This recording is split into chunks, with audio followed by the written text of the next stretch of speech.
have had to face the worst consequences of war. Pakistan stands in complete solidarity with their governments and people. President, Pakistan also views favorably the draft resolution tabled by the Russian Federation that is also contextualized in the framework of the UN Charter and has its primary focus on urging the parties to stop military activities, refrain from further escalation, and return to negotiations, something that is consistent with Pakistan's overall position. The deplorable turn of events unfolding in the region, from the initiation of unwarranted attacks on the Islamic Republic of Iran on February 28th, which Pakistan also condemned, have seriously jeopardized international peace and security, given rise to grave consequences, and unnecessarily embroiled the entire region. As a brotherly neighboring country, Pakistan supports the sovereignty and territorial integrity of Iran. We are deeply concerned by the instability in Iran. These disturbing developments also carry profound socio-economic and humanitarian repercussions. As a neighboring country, Pakistan has not remained immune from these impacts. At least 2 Pakistani nationals lost their lives in attacks on the UAE. Millions of other Pakistanis that reside in the Gulf countries remain in harm's way. Our fuel supplies have been seriously hampered, obliging the government to take extraordinary measures for conserving the use of oil, gas, and electricity. Several essential aviation links have been severed, while others face disruptions. President, Pakistan seeks an immediate end to this conflict that has caused immense humanitarian suffering in all countries affected by the missile and drone strikes on schools, residential areas, oil and port facilities, water desalination plants, and civic infrastructure. We offer our deepest condolences on the tragic loss of life of civilians caught in the middle of the conflict and extend our sympathies to the affected families and communities. It was particularly heart-wrenching to see innocent school children perish at an elementary school in Minab. Any use of force outside the bounds of the UN Charter is unlawful and condemnable. It is also incumbent upon all parties to strictly comply with international humanitarian law in the conduct of hostilities. We call for a swift return to dialogue and diplomacy to pursue a peaceful resolution of all contentious issues in accordance with the rights, obligations, and responsibilities of the parties concerned. Sincere commitment and genuine political will are required to restore trust and build the foundations of peaceful coexistence through mutual accommodation and respect. One country of the region must not be allowed to dictate the terms in its neighborhood of what it considers acceptable and what constitutes a threat, seeking absolute security for itself while occupying Palestinian and Arab territories and destabilizing, coercing, and threatening the rest, ultimately dragging everyone into conflict and confrontation. Mr. President, we welcome and deeply appreciate the sincere efforts being made by various countries to mediate between the warring parties. The leadership of Pakistan has also remained in close contact with our neighbors, friends, and partners throughout the region and beyond, and continues to play a constructive role in that regard. I conclude by reiterating Pakistan's call for all sides to immediately de-escalate, exercise maximum restraint, desist from undertaking further attacks, and urgently resume diplomacy for a negotiated, lasting resolution to this crisis. I thank you. I thank the representative of Pakistan for the statement, and I give the floor to the representative of Panama. Gracias, señor presidente. Pese a los reiterados llamados de la comunidad internacional a establecer un cese inmediato de las hostilidades por parte de todos los actores involucrados, el conflicto se mantiene vigente y peligroso.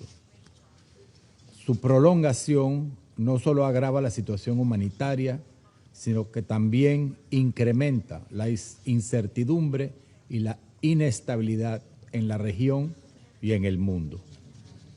En este contexto, resulta preocupante la retórica empleada por Irán para justificar acciones que bajo el argumento de represalias han derivado en ataques contra países vecinos de la región y en el cierre de una de las vías marítimas más importantes del mundo, afectando la economía global. Estas naciones han manifestado de manera clara y reiterada su intención de mantenerse al margen de una confrontación que no iniciaron, por lo que cualquier agresión dirigida hacia ellas supone una peligrosa e injustificada ampliación del conflicto y un riesgo adicional para la paz y la seguridad del mundo. En ese sentido, nuestro apoyo a la resolución presentada por Bahrein en nombre de los países del Consejo de Cooperación del Golfo y Jordania y copatronizada por 135 países, respondió al reconocimiento de las legítimas preocupaciones de los estados directamente afectados por la escalada y a la preocupación de la comunidad internacional en general. La iniciativa reafirma la necesidad de los países del Consejo de Cooperación del Golfo y Jordania de preservar su seguridad y soberanía, así como su decisión de no verse involucrados directa ni indirectamente en una guerra que no han provocado ni desean intensificar. Muchas gracias.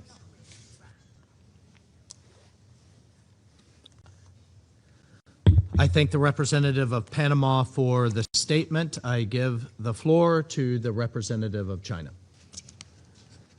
主席，当前海湾地区局势急剧升温，整个中东局势有可能被推向危险的深渊。中方对此深表关切。美国和以色列未经联合国安理会授权，在伊美谈判正在进行当中，对伊朗发动武力袭击，明显违反联合国宪章宗旨原则和国际关系基本准则。这场战争的缘起缺乏正当性与合法性，持续下去有百害而无一利。避免局势恶化的根源在于美以停止军事行动。同时，海湾阿拉伯国家的主权、安全和领土完整也应得到充分尊重。为此，我们不认同伊朗对海湾阿拉伯国家的攻击，谴责一切无差别攻击无辜平民和非军事目标的行为。中方支持海湾阿拉伯国家维护国家安全的正当诉求，赞赏和支持他们保持克制，支持地区国家继续致力于通过外交方式化解争端。中方高度重视巴林代表海合会国家和约旦提出的这份决议草案，完全理解海湾阿拉伯国家的重大关切，强烈敦促交战国切实尊重非交战国主权和安全。中方建设性地参与了磋商，遗憾的是，决议草案未能全面平衡反映冲突的根源和全貌。中方提出的合理建议没有得到充分采纳，因此中方不得不投下弃权票。主席，战火延宕升级不符合任何一方利益，受害的只能是地区人民。中方再次呼吁立即停止军事行动，防止局势轮番升级，避免战火外溢蔓延。当事方应尽快重返对话谈判的正确轨道，通过平等对话解决分歧。中方始终是维护和平的力量。王毅外长同地区国家等多国外长密集通话，中国政府中东问题特使正在中东地区穿梭访问，积极劝和止战。中方愿继续同中东国家和国际社会一道，凝聚促和努力，推动中东地区早日恢复和平稳定。谢谢主席。I thank the representative of China for the statement. I give the floor to the representative of Liberia.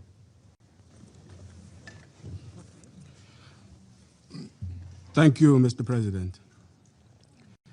I have the honor to speak on behalf of the A3, the Democratic Republic of the Congo, Somalia, and my own country, Liberia.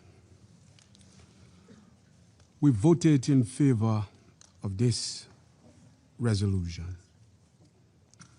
Our decision reflects our principled commitment to diplomacy, dialogue, de-escalation, and respect for international law as the only viable path to peace and stability in the Middle East.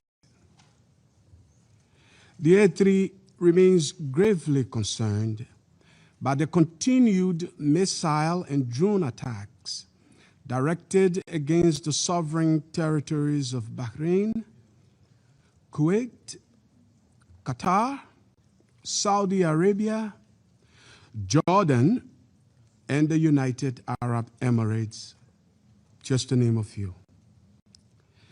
These actions risk widening an already dangerous regional crisis, threatening lives and undermining broader international peace and security. We further reiterate that all member states must respect their obligations under the Charter, which unequivocally prohibits the threat or use of force against the territorial integrity or political independence of any state. The A3 underscores that this Council must not endorse interpretations of Article 51 that expand the right of self-defense beyond these core principles or that risk eroding long-standing constraints on the use of force. We call for restraint, urgent de-escalation, and sustained dialogue, and to avoid action that could escalate tensions or threaten, I should say, further threaten regional peace and stability. We are also concerned by actions that impede freedom of navigation or threaten maritime security in international waterways all around the world. Such conduct carries severe global humanitarian, economic, and energy security consequences and must cease. The A3 further stresses the urgent need to return to negotiations on the Iranian nuclear program. A credible diplomatic process remains essential to preventing further escalation and to achieving sustainable peace and security in the region. It is important to seize this moment to redouble our efforts to de-escalate and support a diplomatic process that can deliver peace, stability, and security for all states in the Middle East. To conclude, Mr. President, the A3 stands ready to support all efforts within this Council and in cooperation with regional and international partners to facilitate dialogue, reduce tensions, and promote a peaceful, inclusive, and lasting resolution to the situation in the Middle East. We reaffirm our solidarity with the peoples of the region and our unwavering commitment to the Charter and to international peace and security. I thank you. I thank the representative of Liberia for the statement, and I give the floor to the representative of Latvia. Thank you, President. Latvia voted in favor and co-sponsored the resolution submitted by Bahrain on behalf of the states of the Gulf Cooperation Council and Jordan. We express our full solidarity with Bahrain, Kuwait, Oman, Qatar, Saudi Arabia, the United Arab Emirates, Jordan, and other affected countries that are victims of the unprovoked attacks by the Iranian regime. We appreciate the Council listening to their concerns, just as it should listen to other states facing unprovoked aggression. Latvia welcomes the clear focus of the resolution on respect for the United Nations Charter and international law, as well as the timely description of violations of these fundamental principles by the Iranian regime. We recall that these aggressive and destabilizing acts follow a long series of attempts by the Iranian regime and its proxies to challenge international law and both regional and global peace and security. And we underline the constructive and reasoned manner in which this resolution was drafted and commend the good work of Bahrain amid this trying time of unjust aggression. It is a very clear and strong message of this Council, supported by 135 UN member states, and we welcome its adoption. I thank you. I thank the representative of Latvia for the statement. I give the floor to the representative of Colombia.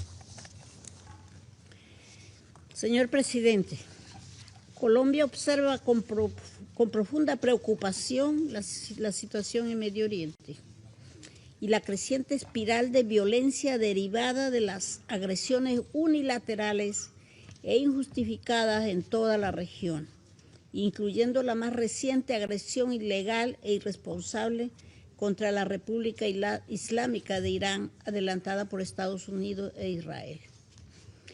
Esta es una fase más del genocidio desatado por el régimen de Netanyahu hace más de 2 años contra el pueblo palestino y una expresión de un proyecto expansionista, de la violación reiterada y sistemática del derecho internacional y de la falta de consecuencias y rendición de cuentas de los responsables.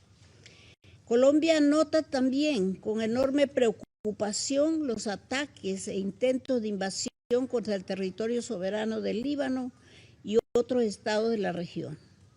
Mi delegación ha decidido votar a favor de esta resolución en muestra de la solidaridad con Arabia Saudita, Bahrein, Qatar, Emiratos Árabes Unidos, Jordania, Kuwait y Omán, pero hace este salvamento de voto en virtud de su histórica posición multilateral de principios en apego al derecho internacional y la Carta de las Naciones Unidas. Reafirmamos el apoyo a la soberanía, integridad territorial e independencia política de todos los países de la región. Colombia considera que lo que la región necesita con urgencia es el cese inmediato de las hostilidades, detener la espiral de violencia y abrir espacio a un proceso de diálogo amplio entre los sectores regionales que permita abordar las causas de esta crisis y avanzar hacia una solución política sostenible y duradera para el Medio Oriente. Muchas gracias. I thank the representative of Colombia for her statement. I give the floor to the representative of Denmark. Thank you, Mr. President, and let me also thank the Kingdom of Bahrain for its efforts as penholder on this draft resolution.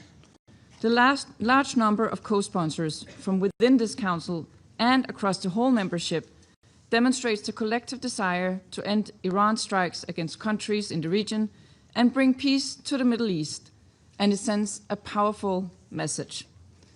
Mr. President, Denmark is deeply concerned by the continued escalation of the situation in the Middle East. In a short time, we have seen a large number of countries in the Gulf, the Middle East, and Europe being drawn into this conflict that they have no stakes in. Every day passing, we are witnessing a further destabilization of the already volatile and tense situation. We call for maximum restraint, protection of civilians, and respect for international law, including international humanitarian law. We call for diplomatic efforts to reduce tensions. Denmark strongly condemns Iran's continued attacks on countries in the region. We express our full solidarity with all the countries concerned. Mr. President, at this crucial moment, it is imperative to listen to the voices of the region. Iran must immediately cease its attacks and respect the sovereignty and territorial integrity of all states and ensure maritime security and respect for the freedom of navigation. This is why Denmark co-sponsored and voted in favor of this resolution, which we are pleased the Council has adopted. Denmark remains committed to safeguarding peace, security, and stability in the Middle East. I thank you. I thank the representative of Denmark for the statement. I give the floor to the representative of the Russian Federation. Господин председатель, Российская Федерация воздержалась при голосовании по предложенному Бахрейном проекту резолюции, поскольку он носит крайне несбалансированный характер и не отвечает целям поддержания международного мира и безопасности. Хотим сразу оговориться. Мы с пониманием и сожалением относимся к ситуации, в которой сегодня находятся ближневосточные страны. Более того, Россия считает неприемлемыми удары по территории и особенно по объектам гражданской инфраструктуры арабских государств Персидского залива.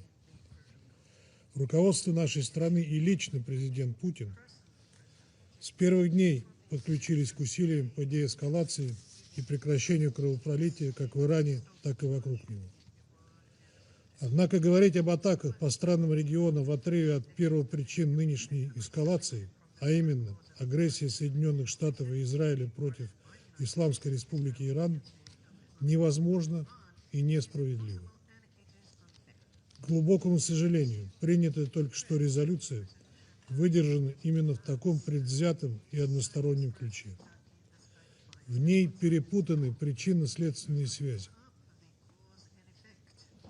Если ее прочитает несведущий в международных делах человек, то у него неизбежно возникнет впечатление, будто Тегеран по собственной воле и злому умыслу совершил ничем не спровоцированное нападение на арабские страны.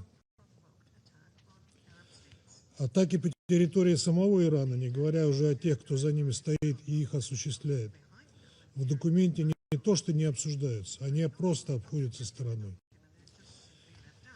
И Совет Безопасности только что под этим подписался.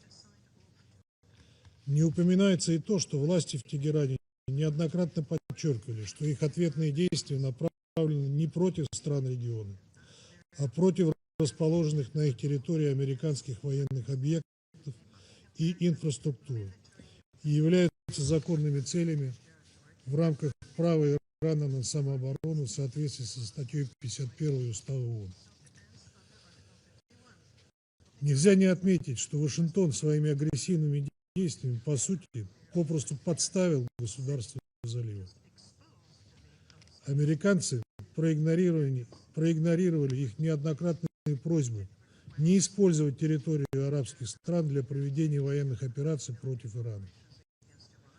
По информации из открытых источников, Соединенные Штаты активно задействуют в этих целях пункты постоянного базирования своих вооруженных сил, в первую очередь в монархиях Персидского залива, причем не в оборонительных или разведывательных, а в наступательных целях. На официальном сайте американского центрального командования еще 28 февраля со ссылкой на его главу Брэда Купера сообщалось, что высокоточное оружие по иранской территории было запущено не только с воды и воздуха, но и с суши. Очевидно, что речь могла идти только о территории соседних с Ираном стран. Ни для кого не секрет, что американская база в Бахрейне является штаб-квартирой и мозговым центром 5-го флота США, который выступает основной ударной силой против Ирана. База ВВС США Принц Султан Саудовской Аравии – это основной пункт техобслуживания американской авиации в регионе. Крупнейшая военно-воздушная база Улюдейт, расположенная в Катаре, может быть использована не только в качестве важнейшего элемента глобальной системы ПВО США и НАТО, но и для размещения ударных истребителей, бомбардировщиков и заправщиков, а также подавления ПВО и целенаведения. Для этих же целей и сбора разведывательной информации подходит и база Аль-Дафра в Объединенных Арабских Эмиратах. Значительную роль в осуществлении военной операции против Ирана играет также база США в Кувейте, Иордании и Ираке. Все это использует Иран в обосновании своих ударов по американским военным объектам в арабских странах. Безусловный императив защиты гражданских лиц и инфраструктуры в условиях нынешнего конфликта в принятой резолюции также подан весьма однобоко. Удары по мирным жителям и объектам недопустимы ни при каких обстоятельствах и ни в одной стране. Ни в Иране, ни в Бахрейне, ни в Иордании, ни в Катаре, ни в Кувейте, ни в Омане, ни в Саудовской Аравии, ни в Объединенных Арабских Эмиратах, ни в Израиле. Однако из проекта СС АГПЗ можно сделать вывод, что по мирным гражданам Ирана как будто бы никто и не бил. Будто не было чудовищного удара по школе для девочек в Минабе, в результате которого погибло почти 200 детей. Будто не было циничного убийства верховного лидера Ирана Айталы Али Хаминеи. Будто не было ударов по объектам мирной ядерной и нефтяной инфраструктуры, грозящих обернуться катастрофическими последствиями, причем не только экономическими, для жителей не только Ирана и соседних стран, но и государств за пределами Ближнего Востока. Авторы проекта попросту предлагают нам закрыть глаза на эти противоправные действия и неспровоцированную агрессию против Ирана со стороны США и Израиля. С самого начала работы над текстом Российская Федерация наряду с китайскими коллегами последовательно доводила эти озабоченности до арабских государств. Мы озвучивали их в ходе неформальных консультаций, а также предоставили авторам и всем остальным членам Совета наши письменные замечания и предложения. В конкретном плане мы предложили авторам следующее. Во-первых, призвать все стороны нынешнего конфликта к прекращению ударов. Во-вторых, осудить удары не только по странам залива, но и по территории Ирана, а также выразить сожаление в связи с атаками на гражданские объекты, которые привели к гибели мирных жителей, и верховного лидера Исламской Республики Иран, и солидарность с народом Ирана в это трудное для него время. В-третьих, потребовать от всех государств отказа от провокаций и любых действий, которые могли бы привести к дальнейшему раскручиванию спирали эскалации. Дополнительно выступили за подтверждение необходимости урегулирования любых споров мирными средствами и сбалансированное указание на то, что право на самооборону в соответствии с Уставом ООН есть не только у арабских государств, но и у Ирана.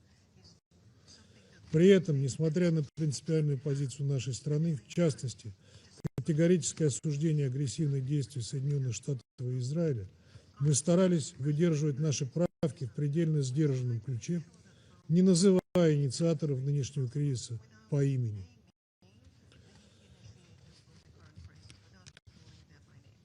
При работе над документом мы руководствовались всего одним соображением – объективностью.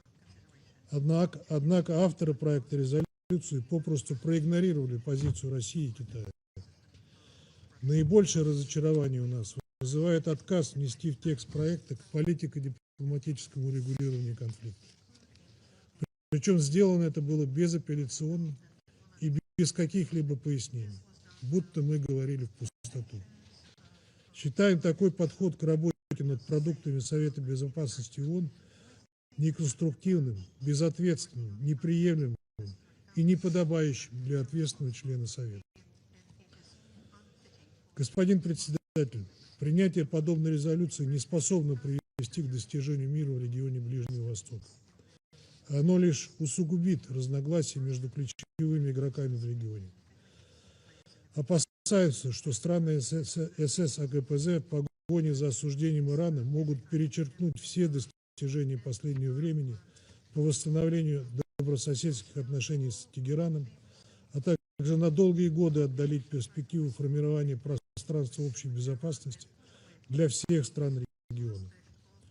Более того, положительное решение Совета по данному документу может трактоваться недобросовестными игроками и прежде всего теми, кто развязал эту войну, как благословение на продолжение агрессивных действий против Ирана. Призываем всех членов ООН осознать это. Благодарю вас. I thank the representative of Russia for the statement. I shall now make a statement in my capacity as the representative of the United States. Colleagues, as we woke this morning, civilians, families, children were trapped, sheltering in bunkers all over the Middle East. They were wondering if the only thing they could count on today were more missiles and more drones from the Iranian regime. They could not be certain whether they would have the support of the international community. They couldn't be certain if they would have the support of the United Nations Security Council, which frankly, in years past, has failed to speak out about Iran's consistent and grotesque violations of international law. Well, to the people, under the barrage and the constant bombardment of the Iranian regime, the UN Security Council stands with you. 135 countries stand with you. We uniformly condemn Iran's indiscriminate attacks on civilians. Today, you've heard and you'll continue to hear lies, as you always have, from the representative from Iran and their friends on the council, this time claiming that all of their strikes have been against U.S. military bases or various types of military installation. But here's the hard truth. Here's what they don't want you to hear. And this is common sense, colleagues. The Fairmont Hotel in Dubai, that's not a military base or installation. That's why dozens and dozens of tourists have fled as it was set on fire. Tourists from the United Kingdom, from Liverpool, from other countries, all trying to vacation there or do business there. The civilian airport in Dubai, a global hub of commerce and tourism, also coming under fire. That's not a military installation. At 90 years old, Bahrain's only oil refinery, that's not a military target. Qatar's natural gas facilities that power the economies of the world, those weren't military targets. Even Oman, who until recently was trying to find a diplomatic solution. It's been hit too. Its ports are not military targets. The cargo ships that are being attacked and set aflame, many of them carrying food and other supplies around the world, one of them from Thailand. Those aren't military targets. So look, these attacks were so brutal and so indiscriminate as Iran shoots in all directions that nations that previously had serious disagreements have now joined together. They've now spoken as one voice. Iran's strategy of sowing chaos, of trying to hold their neighbors hostage, trying to shake the resolve of the region, has clearly backfired, and that was shown by this vote today. The Kingdom of Bahrain, itself a victim of these attacks, drafted this resolution, led the negotiations on this resolution. Our allies and partners from across the region, Jordan, Kuwait, Oman, Qatar, Saudi Arabia, Syria, and the United Arab Emirates supported it, as well as a UN Security Council record number of co-sponsors, 135, and we read every one of them today so that the entire world could hear it. This is exactly what the United Nations should be about. Today's action is a direct and unequivocal statement from the Gulf countries condemning the brutality of the Iranian regime, whose practice of targeting civilians and civilian infrastructure is reprehensible, and the entire world is calling it out for what it is. Iran is indiscriminately attacking innocent families and civilians living in countries spanning Saudi Arabia, the UAE, Bahrain, Kuwait, Qatar, Oman, Cyprus, Azerbaijan, Jordan, Iraq, and Turkey. All have felt the consequences of Iran's missiles, drones, and attacks.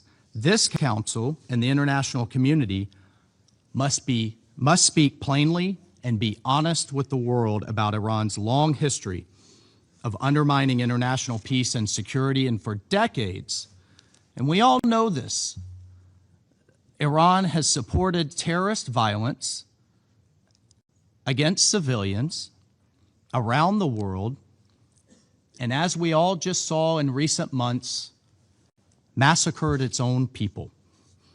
In order to maintain its iron grip on power, the Iranian regime exported instability abroad, turning neighbors like Lebanon, Syria, Iraq, Yemen, and Gaza into battlegrounds and leaving them no hope of peace or prosperity. Earlier today in this council, I challenge any one of you, anyone in the world, to show me a country that is better off because of Iran's intervention and instability. This is why the UN has voted in resolution after resolution that the Iranian regime must never and can never have a nuclear weapon. And by constantly refusing to comply with international safeguards that all of our countries support, Iran's nuclear program was barreling towards a nuclear disaster. The IAEA made clear that there was no reason to have nearly 1,000 pounds of 60% highly enriched uranium unless you wanted to build a nuclear bomb. And no one in this chamber can be surprised by Iran's promise of death to Israel, death to America, and with nuclear weapons, death to the world. And at an emergency meeting in January, not long ago, we raised the Islamic Republic of Iran's decades-old campaign of repression, subjecting its young and old alike to violence, torture, and censorship.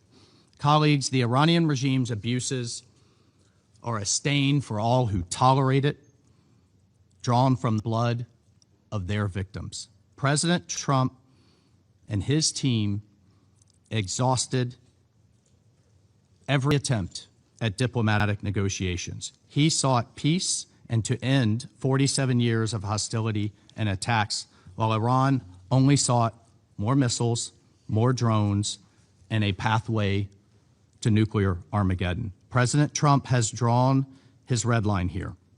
Iran crossed it once again, and now the world is facing the consequences. And these consequences that the United States does not bring alone. We are grateful to our partners, Bahrain, who have bravely pushed this resolution forward. We are grateful to the 135 countries that co-sponsored it, and we will never hesitate to hold the Iranian regime to account for its continuing threats to international peace and security. I thank you. I will now resume my duties as Council President. The representative of Bahrain has asked for the floor to make a further statement. شكرا سيد الرئيس، وعذرا على أخذ الكلمة مرة أخرى. أود أن نعرب عن الأسف لما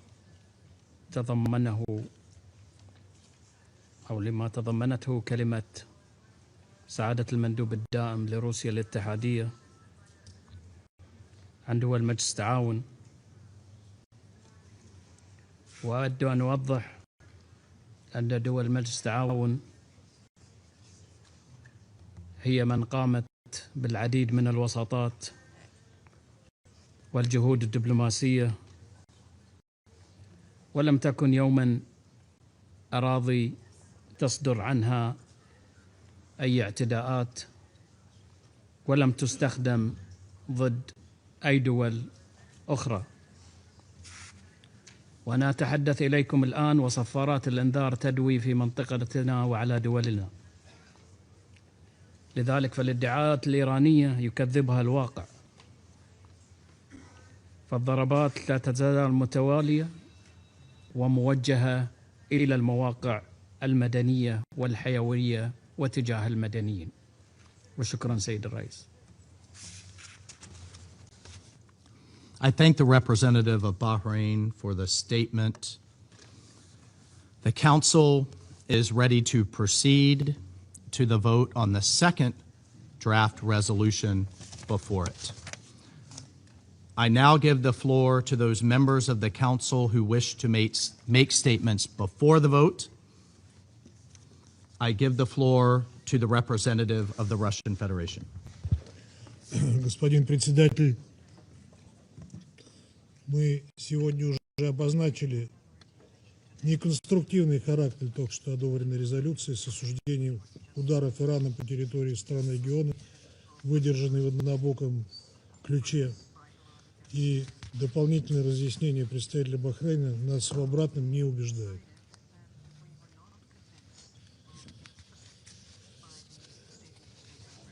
Сейчас Российская Федерация призывает членов Совета Безопасности принять беспристрастный документ, направленный на срочную деэскалацию ситуации. Это позволит Совету исполнить свои прямые обязанности по поддержанию международного мира и безопасности. Подготовленный нашей страной проект оставляет за скобками противоречия между членами Совета по вопросу о причинах нынешней беспрецедентной напряженности на Ближнем Востоке. Он носит прямой, простой и недвусмысленный характер и содержит 4 постановляющих пункта. Первый. Призыв ко всем сторонам конфликта немедленно прекратить боевые действия и воздержаться от любых шагов, которые могли бы привести к дальнейшей эскалации в регионе и за его пределами. Второй. Категорическое осуждение любых ударов по мирным жителям и гражданским объектам и привлечение внимания к обязательствам сторон в соответствии с международным правом, включая международное гуманитарное право. Третье. Указание на важность обеспечения безопасности всех, без исключения государств региона. Четвертый. Настоятельный призыв ко всем сторонам немедленно вернуться за стол переговоров. Убеждены, что упомянутые элементы в полной мере отражают мнение членов Совета Безопасности в связи с текущими событиями, в том числе озвученные в ходе заседания Совета 28 февраля. При этом при подготовке проекта мы сознательно не стали упоминать ни одну из сторон. Мы прекрасно отдаем себе отчет в том, что такой подход сделал бы невозможным достижение консенсуса и, как следствие, помешал бы скорейшему направлению Советом принципиально важного сигнала о необходимости немедленной деэскалации и сдержанности всех конфликтующих сторон. В ходе работы над проектом Российская Федерация распространила документ под письменные комментарии членов Совета и провела очные неформальные консультации. Отмечаем, что ни одна делегация не озвучила каких-либо возражений или озабоченностей в отношении самого текста. В этом контексте мы рассчитываем, что все коллеги продемонстрируют ответственность и выступят в поддержку российского проекта, который может стать своевременным и крайне необходимым шагом для политико-дипломатического регулирования ситуации на Ближнем Востоке. Благодарю вас.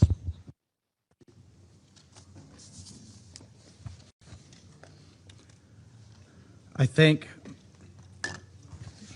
the representative of the Russian Federation for his statement. I shall now put to the vote the draft resolution contained in document S/2026/159 submitted by the Russian Federation.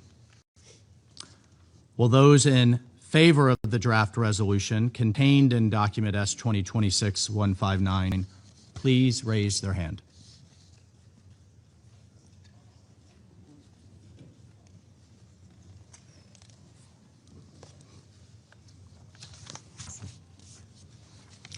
Those against?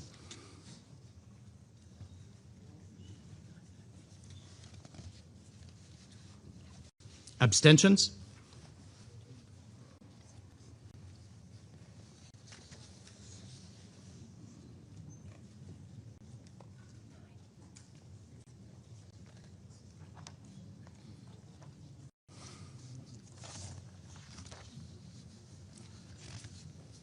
The result of the voting is as follows: 4 votes in favor, 2 votes against, 9 abstentions.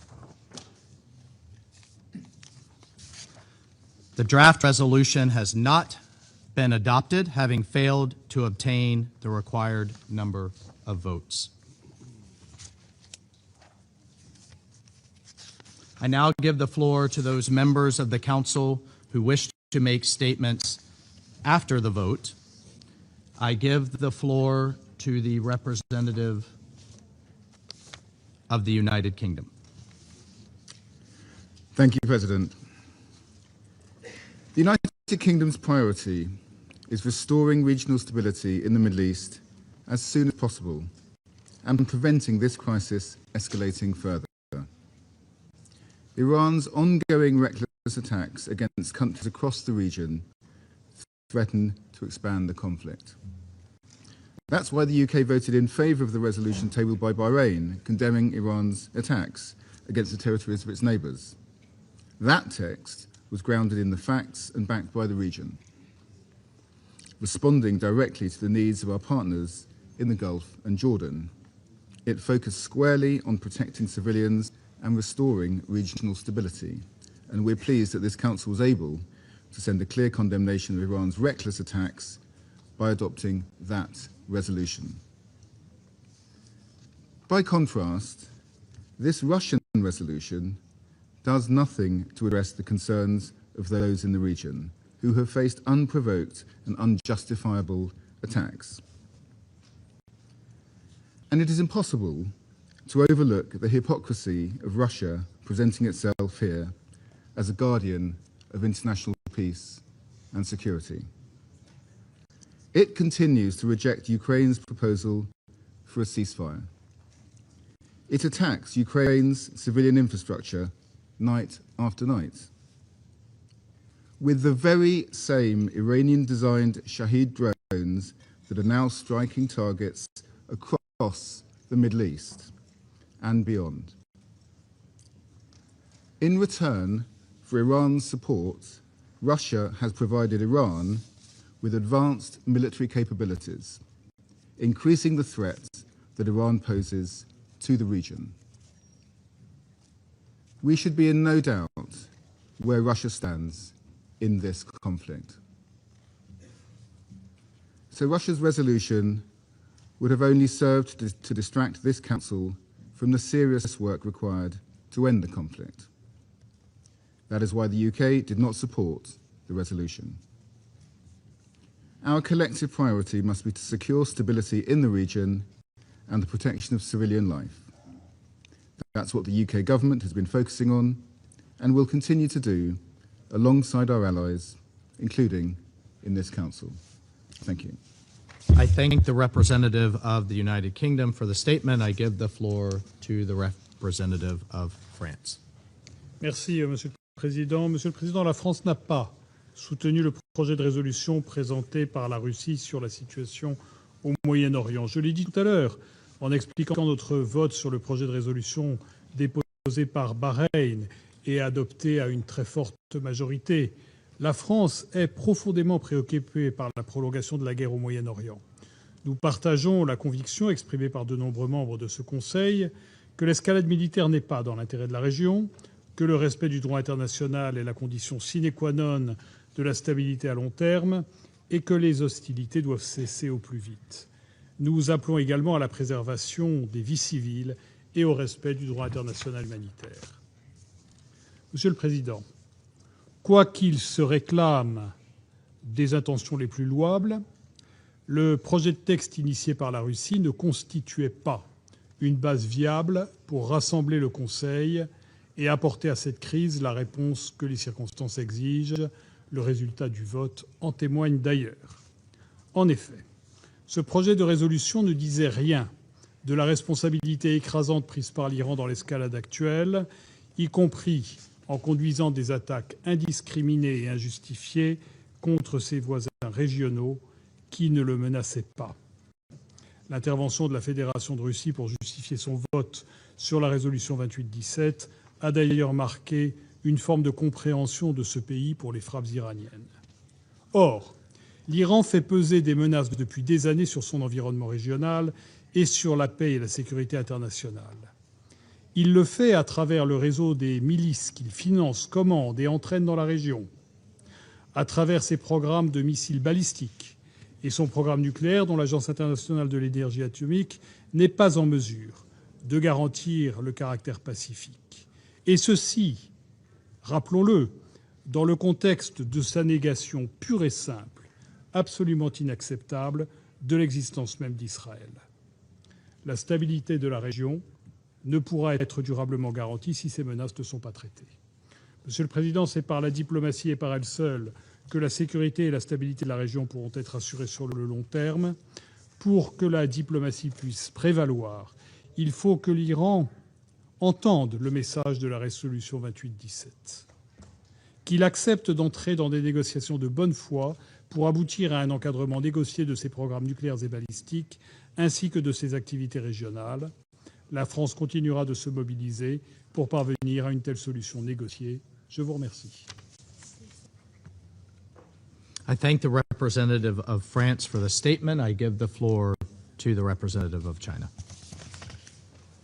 主席，俄罗斯提出的决议草案重申联合国宪章宗旨和原则，敦促各方立即停止军事行动，谴责所有针对平民和民用设施的袭击，鼓励各方回归外交谈判轨道，内容原则平衡。中方表示欢迎和支持。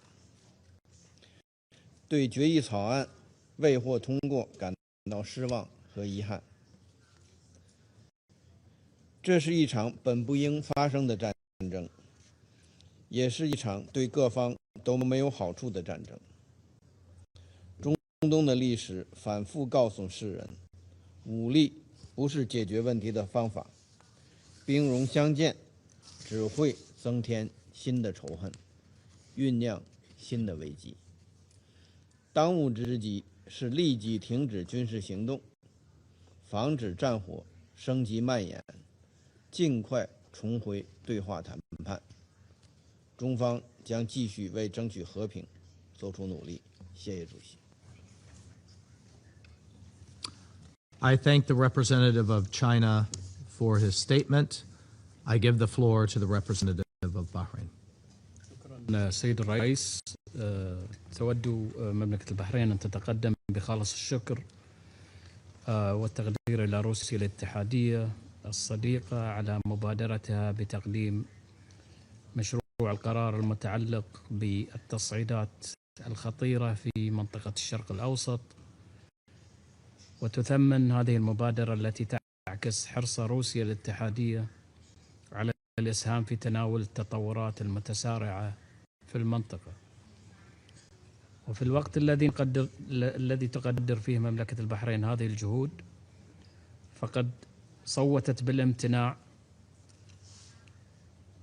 عن دعم مشروع القرار المطروح، نظرا لكونه جاء بصيغة عامة لا تعكس بصورة كافية طبيعة التصعيد العسكري الخطير الذي تشهده المنطقة في الآونة الأخيرة نتيجة للاعتداءات الإيرانية غير المبررة والتي تستحق الإدانة، التي طالت بلادي ودول مجلس التعاون لدول الخليج العربية والمملكة الأردنية الهاشمية في انتهاك واضح لمبادئ حسن الجوار واحترام سيادة الدول وخرق جسيم لأحكام القانون الدولي وميثاق الأمم المتحدة. وانطلاقا من مسؤولياتها كدولة معنية بشكل مباشر بتطورات الأوضاع في المنطقة، فقد فضلنا إعطاء الأولوية لمشروع القرار الذي تقدمنا به باسم دول مجلس التعاون لدول الخليج العربي والمملكة الأردنية الهاشمية، والذي يسعى إلى تناول التطورات الراهنة بصورة أكثر تحديدا وواقعية، بما يعكس طبيعة التحديات الأمنية التي تواجهها دول المنطقة. وفي هذا السياق تعول مملكة البحرين على دعم المجتمع الدولي لمشروع للقرار الذي تقدمنا به واعتمده مجلس الأمن، ونعرب عن امتناننا العميق لجميع الدول الأعضاء بالأمم المتحدة مرة أخرى والتي شاركت في رعاية هذا القرار، والتي بلغ عددها 135 دولة، حيث أن هذا الدعم الواسع من المجتمع الدولي يعكس إدراكا جماعيا لخطورة العدوان الإيراني الغاشم الذي تعرضت له مملكة البحرين ودول مجلس التعاون لدول الخليج العربية والمملكة الأردنية الهاشمية خلال 12 يوما الماضية. وشكرا سيد الرئيس. I thank the representative of Bahrain for the statement. I give the floor to the representative of Denmark. President, Denmark abstained on the draft resolution presented by Russia today, as Denmark does not consider that the Russian Federation introduced this resolution in good faith. The resolution put forward by the Kingdom of Bahrain represent a genuine effort to respond to the concerns of the region and contribute meaningfully to de-escalation in the Middle East. That resolution, which the Council has just adopted, has a clear operational focus guided by the region, which should be the direction of our collective efforts. We regret that, rather than being guided by the voices of the region, and indeed by the overwhelming support expressed across the wider UN membership, the Russian Federation has instead chosen to table a new text that diverts the Council's attention away from that broad support. It is well known that Iran for years has been a destabilizing factor in the region and beyond. Now, the regime in Tehran continues its destructive behavior by attacking countries in the region, including civilians and civilian objects, disrupting maritime security, and threatening regional stability, international peace and security, and the global economy. None of this is reflected in Russia's draft resolution. For this reason, Denmark did not support the resolution presented by Russia today. I thank you. I thank the representative of Denmark for the statement. I give the floor to the representative of Latvia. Thank you, President. Latvia voted against the resolution submitted by the Russian Federation for the following reasons. Latvia unequivocally supports the fundamental principles of the Charter of the United Nations recalled in this text, including the prohibition of the use of force against the territorial integrity or political independence of any state, as well as the international law, including international humanitarian law, protecting civilians and civilian infrastructure. And we share the deep concern regarding the current escalation of hostilities in the Middle East and beyond. However, we could not support the presented draft, as it was tabled by a permanent member of this Council, which itself is violating daily for years the very principles it now calls upon others to respect. The aggression, use of force against territorial integrity and political independence, continued attacks against civilian infrastructure and civilians carried out by Russia in Ukraine stand in total contradiction to the commitments invoked in this draft. It is cynical and represents hypocrisy of the highest order. Iran is now attacking civilians and civilian infrastructure in the region and beyond with the same weapons it is supplying to Russia to attack civilians in Ukraine.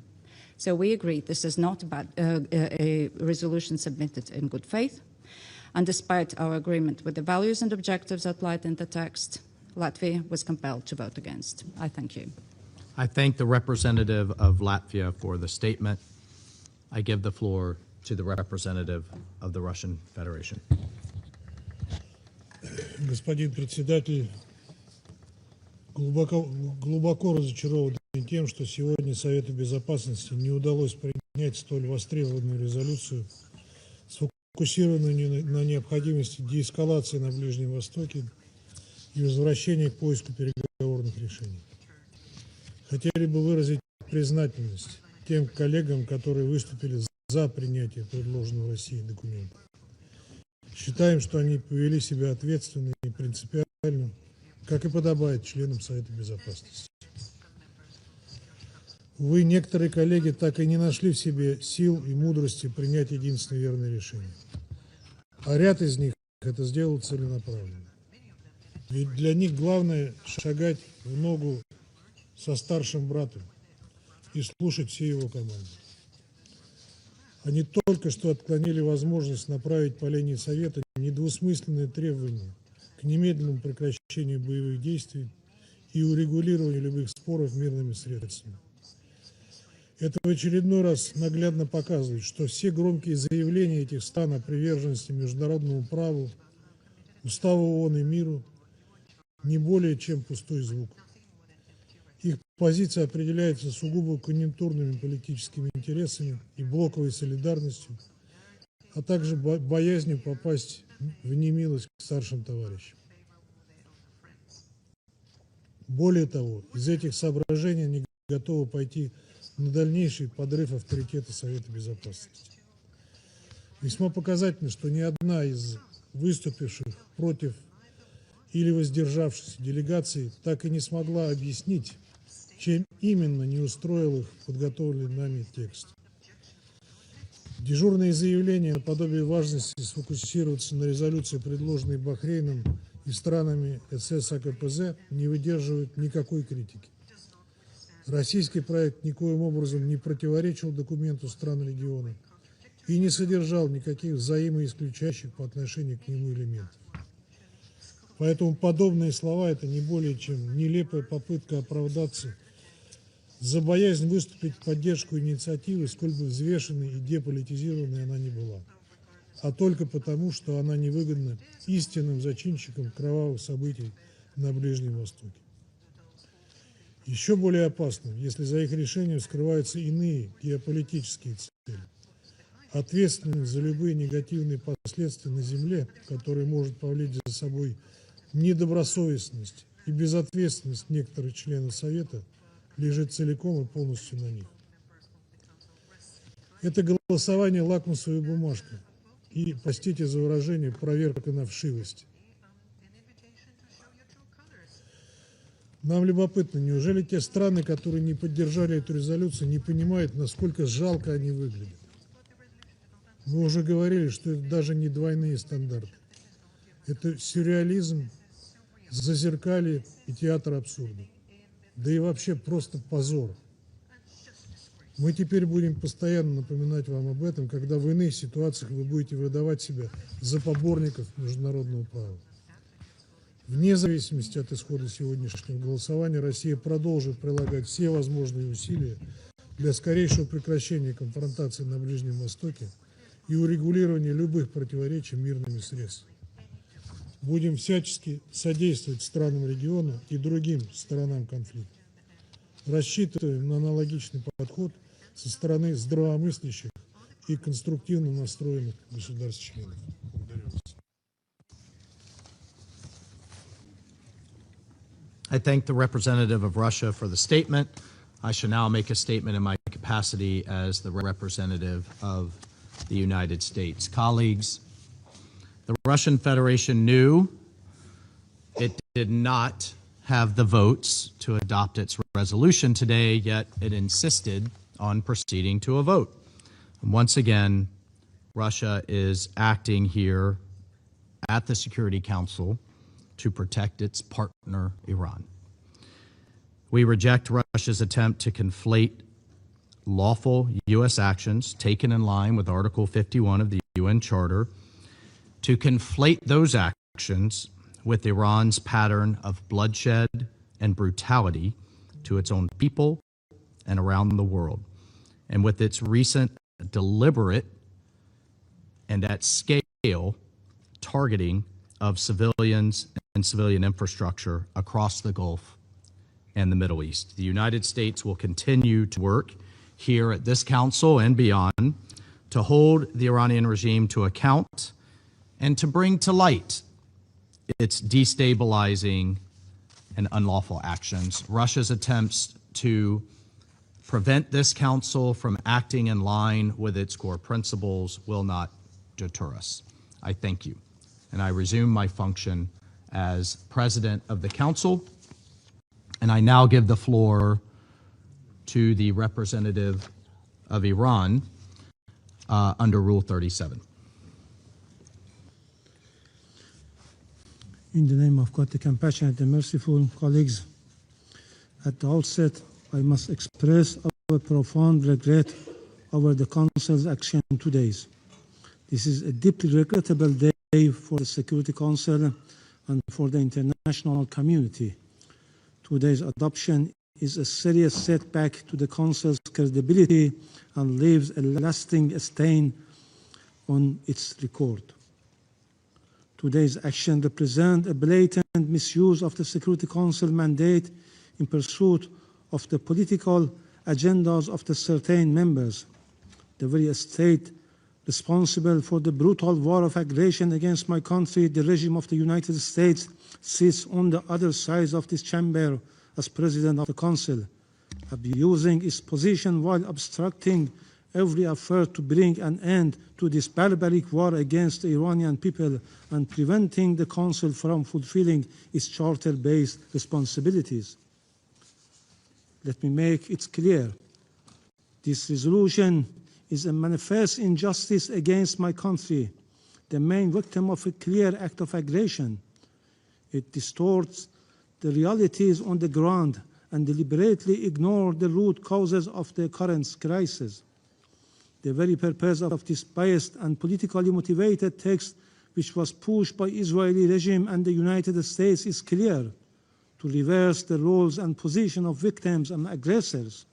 It rewards the regimes of the United States and Israel, which have violated the UN Charter and committed acts of aggression. In doing so, it established impunity and sent a wrong message to the international community, emboldening the aggressors to commit further crimes. Accordingly, we do not recognize the Council's action today. We consider it unjust and unlawful, inconsistent with the United Nations Charter and international law, and an action that completely disregards the established principles governing determination of acts of aggression and breach of the peace. Make no mistake, today it is Iran, tomorrow it could be any other sovereign state. We thank Russia and China for their constructive efforts.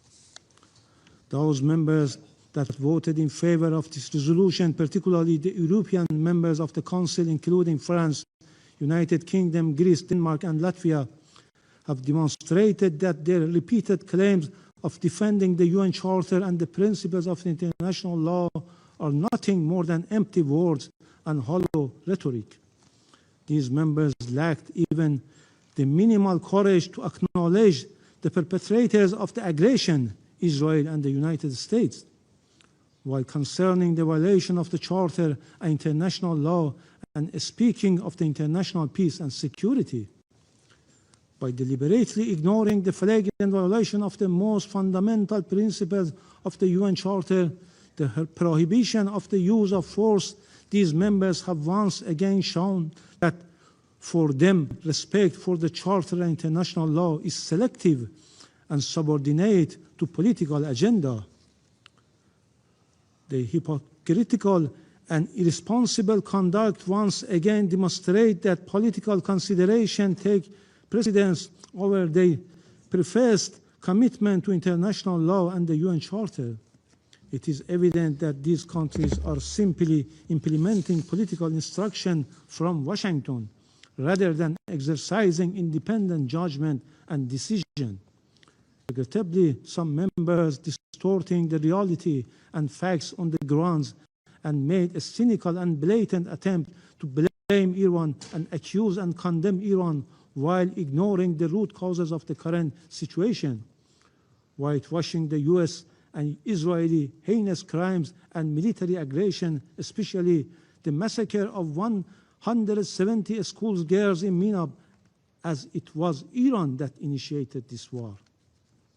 We categorically and strongly reject all the baseless and politically motivated accusations made by some members against my country, which are entirely devoid of any legal foundation. The aim of this accusation is clear: to distort the reality, deflect the attention of the international community from war crimes and crimes against humanity that have been and are being committed against the people of Iran by the Israeli regime and the United States. But the facts prove otherwise and speak loudly and clearly. Against this backdrop, I now wish to emphasize the following points. First, the root cause of the current situation are clear and simple. On 28 February, the United States and Israel regime launched a military attack against the Islamic Republic of Iran in flagrant violation of Article 2, Paragraph 4 of the United Nations Charter and the preventory norm prohibiting aggression. This is an illegal, illegitimate, and unprovoked war began with the cowardly terrorist assassination of the supreme leader of the Islamic Republic of Iran, the highest official of the sovereign member state of the United Nations, along with several senior state officials, and resulted in the deaths and injuries of thousands of civilians. This aggression was accompanied by coordinated attacks on both military and civilian infrastructure, including schools, hospitals, residential buildings, sports facilities, public service centers, and relief facilities across the country. These acts constitute grave violation of international law and serious breach of international humanitarian law. Senior officials of the aggressor states, including the President of the United States and criminal Prime Minister of Israel, have publicly acknowledged and justified this attack, thereby openly admitting responsibility for this unlawful act of aggression. Since 28 February, the continued military strike by the United States and the Israeli regime have martyred more than 1,348 civilians, including women and children, more than 17,000 civilians injured, and destroyed or damaged 19,734 civilian sites. These include 16,191 residential homes, 1,617 commercial and service centers, 77 medical and pharmaceutical facilities, 65 schools and educational institutions, 16 Red Cross buildings, and multiple energy infrastructure facilities. The scale and systematic nature of this attack clearly constitute war crimes and crime against humanity. Second, in response to this deliberate and unjustified aggression, the Islamic Republic of Iran has exercised and continues to exercise its inherent right of self-defense in accordance with Article 51 of the United Nations Charter to defend its sovereignty and territorial integrity. And in light of the failure of the United Nations Security Council to discharge its duty and responsibilities under the Charter of the United Nations, has undertaken necessary and proportionate defensive operation against the bases and facilities of the aggressors in the region. Such actions are lawful under international law and have been clearly and repeatedly warned of in advance through various channels and at different levels. Our response is lawful, necessary, and proportionate. Iran targets only the military objective of the aggressors. Our assessment indicates that some of these incidents may have resulted from interception by the United States defense system, which could have diverted from intended military targets.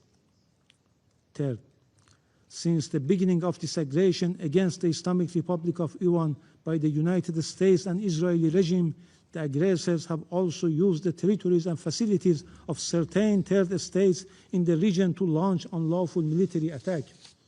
Under the fundamental principle of international law, states are prohibited from knowingly allowing their territory to be used directly or indirectly to cause damage to other states.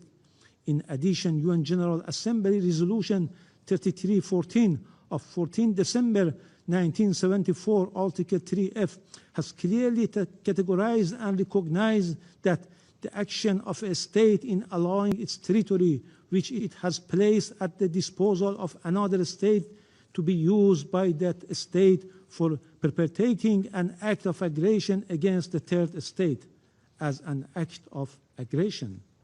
Furthermore, as a principle of international law emanating from the jus cogens character of the prohibition of aggression, states must undertake all necessary measures to prevent foreign armed forces based in their territory from committing acts of aggression against other states and must not facilitate or support such acts. It is evident that in the event of the breach of this fundamental obligation, a state whose territory has been used to carry out acts of aggression against a third state bears international legal responsibility, including responsibility for reparation of direct and indirect damage resulting from such attack.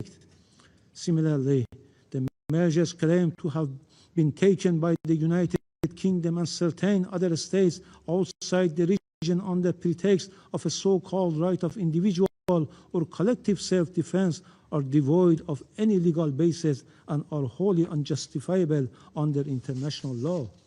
Such action may themselves constitute acts of aggression.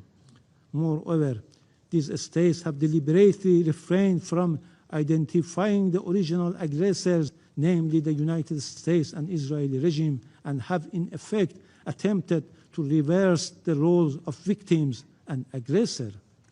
Fourth, the aggressors, in particular the United States, are under an obligation to make full reparation for the injury caused by the ongoing violation against Iran and its citizens, including any damage incurred. Furthermore, the individual criminal responsibility of the President of the United States and any other U.S. official and individuals involved in grave breach of international humanitarian law, including for directing deliberate attack against civilians and launching willful attacks against civilian objects is beyond doubt. Fifth, the Islamic Republic of Iran remains committed to maintaining friendly relations with the countries in the Persian Gulf region based on mutual respect, the principle of good neighborliness, and respect for each other's sovereignty and territorial integrity. Iran re-emphasized that its defense operation targeting United States military bases and facilities in the region are in no way against the sovereignty and territorial integrity of the regional countries. Also, the Israeli regime has succeeded in dragging the United States into a regional conflict. Iran's relations with neighbors are rooted in long-standing historical, cultural, and geographical ties. Once the current tension diminish, Iran and its neighbors countries will inevitably return to their traditional relation of cooperation, mutual respect, and good neighborliness. Iran, as a co-founder of the UN and responsible member, has consistently honored its obligation, respected international law, and freedom of navigation in the Strait of Hormuz, and the claim that Iran has closed the strait is simply untrue. Meanwhile, Iran will never abandon its right under international law to protect its sovereignty, territorial integrity, national and vital interests as it deems necessary. Sixth, the Council must confront the real source of the threat to the regional and international peace and security and act without delay to stop this bloody war against the Iranian people. It must compel the aggressors, the United States and Israel, to immediately cease all military attacks against Iran, including against civilians and civilian infrastructure, and ensure full accountability for these grave violations of international humanitarian law and war crimes. Thank you. The representative of Iran made a statement. I give the floor to the representative of Israel. Thank you, Mr. President. In the past day, the Iranian regime has fired missiles and drones not only at Israel, but across the region, at Israel, Saudi Arabia, the UAE, Qatar, Kuwait, Bahrain, Oman, Iraq, Jordan, Syria, Lebanon, Azerbaijan, Turkey, and Cyprus. And this is what the regime is doing before it has nuclear weapons. Imagine what it would do if it had them. This is not just about the joint US-Israel campaign. This is a regime attacking its neighbors. That is why we welcome the initiative of the Gulf Cooperation Council states condemning these attacks. Their message is clear. Targeting civilians is wrong. Targeting cities is wrong. And Iran must stop. But what we are seeing today did not begin 2 weeks ago for Israel. It did not begin on February 28. It did not begin last year during the 12-day war. It began all the way back in 1979, when the regime in Tehran made the destruction of the US and Israel parts of its mission, ideology. For 47 years, this regime has armed terror organizations across the Middle East. It has spread violence across the region. It has targeted Israeli civilians through cowardly proxy attacks. And today, it races toward nuclear capability while building the missiles to deliver it. This is not a new crisis. It is a result of decades of aggression. For decades, the international community tried diplomacy. Negotiations were attempted. Channels remained open, but diplomacy requires honesty, not what we just heard from the representative from Iran. Iran used diplomacy as cover. While diplomats spoke, centrifuges span. While negotiations were held, the regime fortified its nuclear program. Facilities were buried deep underground. complexes were carved into mountains to shield them from consequences. At the same time, Iran rebuilt its ballistic missile program. Before this joint operation began, Iran was again producing dozens of ballistic missiles every month. Missiles capable of carrying warheads weighing up to 1 ton. Missiles capable of reaching targets across the Middle East and even to parts of Europe. Iran has enriched uranium to 60%.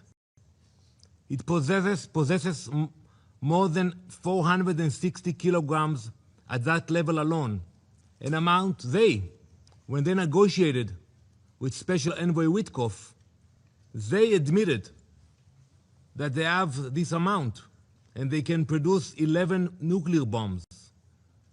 They confirmed they control this stockpile, and that was the starting point of the negotiation position.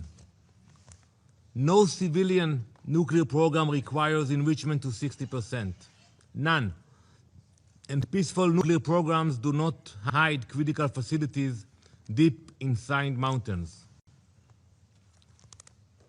Yet here at the UN, we hear a very different story. We just heard a very long speech. The representative of Iran tells us their nuclear program is exclusively peaceful. Ambassador Ravani says Iran is only targeting military sites. You just heard him. He said it. Mr. President, that is simply not true. Mr. Ravani, you and your regime are lying to all of us. You say you are only targeting military targets. How can you say that? We are not stupid. I know it. I know it because your missiles target cities in Israel where my daughters are now, where my mother lives. And the representatives from the Gulf states sitting here today can tell you the same thing. They have seen the cowardly attacks on civilians, airports. Iranian missiles and drones have struck ports, infrastructure, hotels across the region. These are not military targets. These are civilian sites. And you think if you write a letter every day repeating the same lies, people will start to believe you. It will not work for you. Over the past week, Iran's representative has sent letter after letter to the Security Council. In fact, here they are, 15 letters, one at least every day, each repeating the same accusations, letters that even blame Israel and the US. No, you have the audacity to call us terrorists. Mr. Ravani, before making such accusations, you might want to look in the mirror. The regime you represent fires missiles at civilians across the region and then writes letters claiming victimhood. The only letter you should write is an apology to the Iranian people, and maybe after you should request a political asylum. That's the only letter you should write. Mr. President, peaceful regimes do not enrich uranium to 60% and stockpile hundreds of kilograms of it. Peaceful regimes do not hide nuclear facilities deep inside mountains. And peaceful regimes do not build ballistic missiles capable of carrying 1-ton warheads across the region and into Europe. Israel remains committed to protecting our people, defending our region, and ensuring that the Iranian regime never acquires nuclear weapons. Thank you. I thank the representative for the statement. I shall now make a further statement in my capacity as a representative of the United States. And in that regard, I want to be perfectly clear and polite that there has been some misrepresentation here today, so I just want to clear one thing up. the accusation that this resolution, put forward by the Kingdom of Bahrain, supported by every member of the GCC, and I see all of them here today, and supported by 135 countries, the most co-sponsors of a UN Security Council resolution ever, was somehow manipulated by one or two countries is laughable. We urge Iran to hear the voice of the Council, of this resolution that saw no opposition today, and of the entire international community. But more importantly, we urge Iran to listen to its own brave people and stop the indiscriminate attacks on civilians across the Middle East.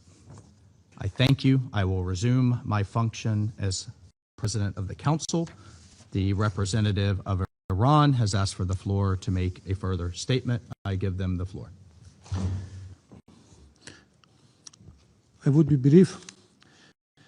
A lot of these countries you mentioned in private tell us that they are compelled to be a co-sponsor of this resolution, and in really they are going to accept it. As I stated in my statement, it is an illegal and legitimate and aggressive war imposed on my country by the regime of the United States and Israel. The United States has violated UN Charter and fundamental principles of international law. Iran is the victim of this war, not the aggressor. The aggressor is the US and Israel. As long as the Security Council remains unable to fulfill its responsibility to maintain international peace and security, Iran has no choice but to continue to exercise its inherent right to self-defense, to safeguard and defend its sovereignty and territorial integrity, as well as vital interests. Countries in the region, instead of blaming Iran, should place pressure on the true aggressor, the United States and Israel. The US, together with the Israeli regime, deliberately and indiscriminately targeting civilians and civilian infrastructure across my country. One stark example of these heinous crimes is the killing of 170 schoolgirls in Minab. This constitutes a war crime. Just today, the US announced its intention to target all ports facilities where Iranian naval forces operate. This action is a blatant war crime. Thank you.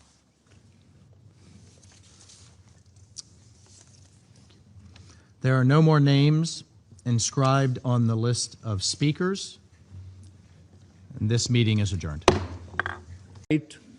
All along supporting dialogue, facilitating diplomatic engagement, and advocating avoidance of escalation during the period of heightened tensions and military activity in the run-up to the start of this conflict. These countries should not have had to face the worst consequences of war. Pakistan stands in complete solidarity with the governments and people. President, Pakistan also views favorably the draft resolution tabled by the Russian Federation that is also contextualized in the framework of the UN Charter and has its primary focus on urging the parties to stop military activities, refrain from further escalation, and return to negotiations, something that is consistent with Pakistan's overall position. The deplorable turn of events unfolding in the region, from the initiation of unwarranted attacks on the Islamic Republic of Iran on February 28th, which Pakistan also condemned, have seriously jeopardized international peace and security, given rise to grave consequences, and unnecessarily embroiled the entire region. As a brotherly neighboring country, Pakistan supports the sovereignty and territorial integrity of Iran. We are deeply concerned by the instability in Iran. These disturbing developments also carry profound socio-economic and humanitarian repercussions. As a neighboring country, Pakistan has not remained immune from these impacts. At least 2 Pakistani nationals lost their lives in attacks on the UAE. Millions of other Pakistanis that reside in the Gulf countries remain in harm's way. Our fuel supplies have been seriously hampered, obliging the government to take extraordinary measures for conserving the use of oil, gas, and electricity. Several essential aviation links have been severed, while others face disruptions. President, Pakistan seeks an immediate end to this conflict that has caused immense humanitarian suffering in all countries affected by the missile and drone strikes on schools, residential areas, oil and port facilities, water desalination plants, and civic infrastructure. We offer our deepest condolences on the tragic loss of life of civilians caught in the middle of the conflict and extend our sympathies to the affected families and communities. It was particularly heart-wrenching to see innocent school children perish at an elementary school in Menab. Any use of force outside the bounds of the UN Charter is unlawful and condemnable. It is also incumbent upon all parties to strictly comply with international humanitarian law in the conduct of hostilities. We call for a swift return to dialogue and diplomacy to pursue a peaceful resolution of all contentious issues in accordance with the rights, obligations, and responsibilities of the parties concerned. Sincere commitment and genuine political will are required to restore trust and build the foundations of peaceful coexistence through mutual accommodation and respect.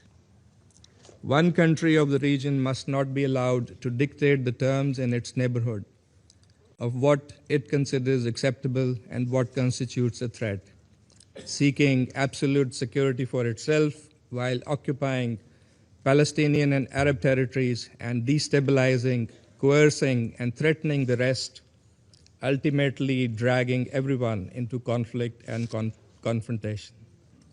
Mr. President, we welcome and deeply appreciate the sincere efforts being made by various countries to mediate between the warring parties. The leadership of Pakistan has also remained in close contact with our neighbors, friends, and partners throughout the region and beyond, and continues to play a constructive role in that regard. I conclude by reiterating Pakistan's call for all sides to immediately de-escalate, exercise maximum restraint, desist from undertaking further attacks, and urgently resume diplomacy for a negotiated, lasting resolution to this crisis. I thank you.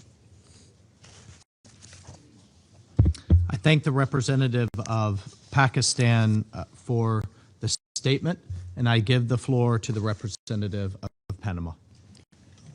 Gracias, señor presidente.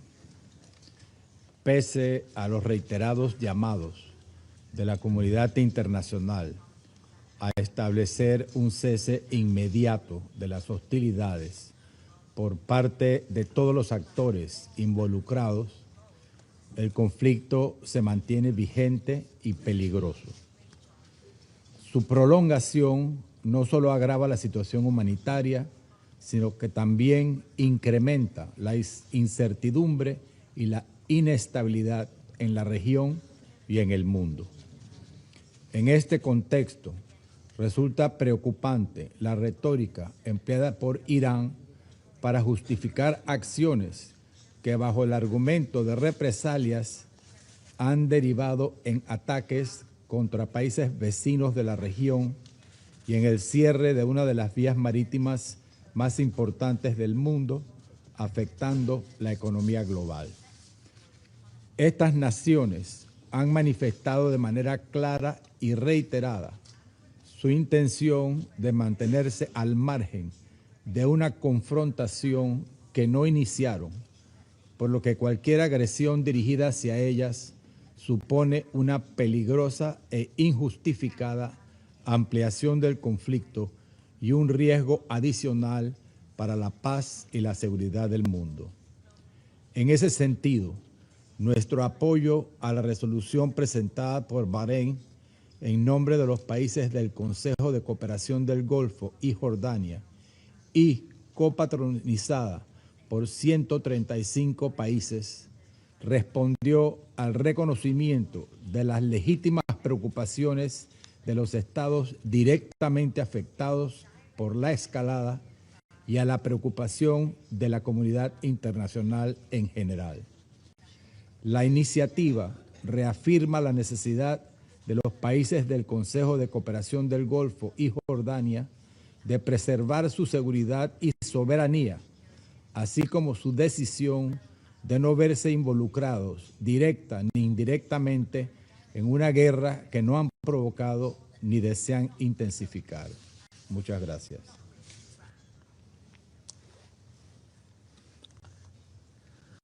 I thank the representative of Panama for the statement. I give the floor to the representative of China. 主席，当前海湾地区局势急剧升温，整个中东局势有可能被推向危险的深渊，中方对此深表关切。美国和以色列未经联合国安理会授权，在伊美谈判正在进行当中，对伊朗发动武力袭击，明显违反联合国宪章宗旨原则和国际关系基本准则。这场战争的缘起缺乏正当性与合法性，持续下去有百害而无一利。避免局势恶化的根源在于美以停止军事行动。同时，海湾阿拉伯国家的主权、安全和领土完整也应得到充分尊重。为此，我们不认同伊朗对海湾阿拉伯国家的攻击，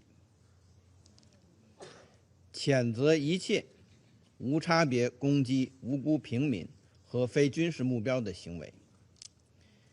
中方支持海湾阿拉伯国家维护国家安全的正当诉求，赞赏和支持他们保持克制，支持地区国家继续致力于通过外交方式化解争端。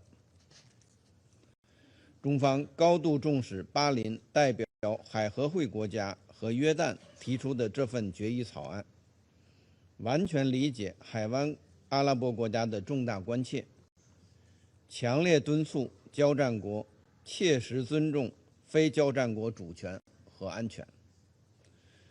中方建设性地参与了磋商，遗憾的是，决议草案未能全面平衡反映冲突的根源和全貌。中方提出的合理建议没有得到充分采纳，因此中方不得不投下弃权票。主席，战火延宕升级不符合任何一方利益，受害的只能是地区人民。中方再次呼吁立即停止军事行动，防止局势轮番升级，避免战火外溢蔓延。当事方应尽快重返对话谈判的正确轨道，通过平等对话解决分歧。中方始终是维护和平的力量。王毅外长同地区国家等多国外长密集通话，中国政府中东问题特使正在中东地区穿梭访问，积极劝和止战。中方愿继续同中东国家和国际社会一道，凝聚促和努力，推动中